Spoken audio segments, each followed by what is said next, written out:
കഴിക്ക് വെള്ളം കുടിക്കാനല്ല ഇവിടെ ആരും വന്നേക്കണത്. നാട് മുഴുവൻ നിരങ്ങി നാട്ടുകാരെ മുഴുവൻ പറ്റിച്ചു നടക്കുന്ന ചില അലവലാദികളുണ്ട്. കിട്ടിയാ തിരിച്ചു കൊടുക്കും, അങ്ങോട്ടും ചെയ്യും. ഓഹോ, അപ്പോൾ അങ്ങനെ ഒരു സംഭവം ഉണ്ടായിരുന്നല്ലേ. പക്ഷെ ഇങ്ങോട്ട് ഇല്ലെങ്കിൽ ഇമാതിരി ചീപ്പ് സാധനം എടുക്കുകയാണെങ്കിൽ തിരിച്ച് എക്സ്പെക്ട് ചെയ്യണ്ട. വെറുതെ കോമാളിയാവാണ്ട് പോടാ.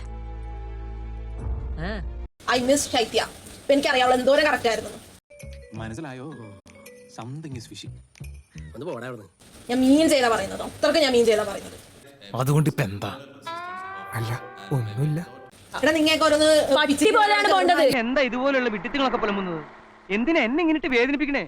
മുന്നിട്ടതാക്കാത്തത് എല്ലാവരും മുന്നിൽ വിട്ടുകൊടുക്കണം കരുതിയിട്ടാണ്. ഈ പിശാചിനോട് ഇത്രയും കാലം ഞാൻ ഇതെല്ലാം മറച്ചു വെച്ചു. ഇനി ഞാൻ ഇതെല്ലാവരോടും പറയാൻ തന്നെ പോവാ. നീ എന്തിനാ അറിയുന്നത്? അതില്ല എന്താണെന്ന് ഞാൻ പറഞ്ഞാലേ ആൽഫി ചേട്ടൻ വാലും പൊക്കിക്കൊണ്ട് ഓടും. ജെനുവിനായിട്ട് നിന്നിട്ട് തനി നിറം കണ്ടിട്ട് സാറ് ഇവൻ തരുന്ന പണിയെല്ലാം കൂടെ ഏറ്റുപിടിക്കല്ലേ?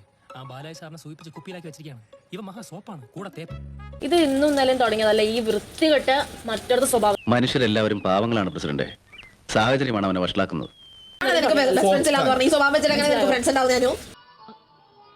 ഇനിയിപ്പോ മുഖത്തോട് മുഖം നോക്കി വ്യാകുലപ്പെട്ടിരുന്ന കാര്യം, വരാനുള്ളത് വന്നു. അവരൊക്കെ എനക്കൊരു ഉറപ്പ് വരണം. എന്ത്? നമ്മള് രണ്ടാളുകളുണ്ട്, വേറൊരാളെ വിഷറിയരുത്. ആരോട് എന്തരൊക്കെ പറയണോന്ന് നല്ല ബോധ്യമുള്ളവരാ.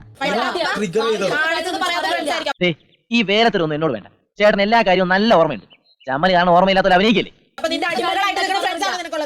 നിങ്ങളോട് അറിയുന്ന പറഞ്ഞു തന്നത്? അവനെ എങ്ങോട്ട് വിളിക്കേ? കൂട്ടിരുന്ന് ചോദിക്കാം.